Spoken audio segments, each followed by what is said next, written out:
ఒక్కసారి లక్ష్యం మీద దృష్టి పెడితే దాన్ని సాధించటానికి సర్వం పనంగా పెట్టేస్తాం. కానీ ఆ లక్ష్యం సాధించే ఆతృతలో మనం ఆ ఆనందాన్ని ఆస్వాదించటం మర్చిపోతాం.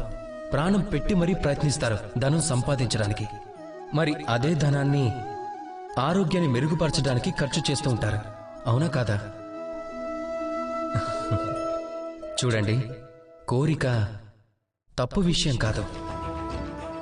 కానీ కోరికను తీర్చుకోవాలనే కోరికతో ఆ మార్గంలోని వచ్చే ఆనందాన్ని మర్చిపోవటం అది మూర్ఖత్వం అవుతుంది.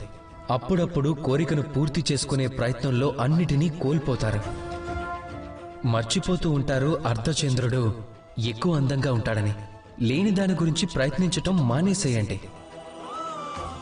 కానీ ఏదైతే ఉందో దాన్ని సంపూర్ణంగా ఆనందించండి. వెనకడుగు వెయ్యకండి. రాధాకృష్ణ.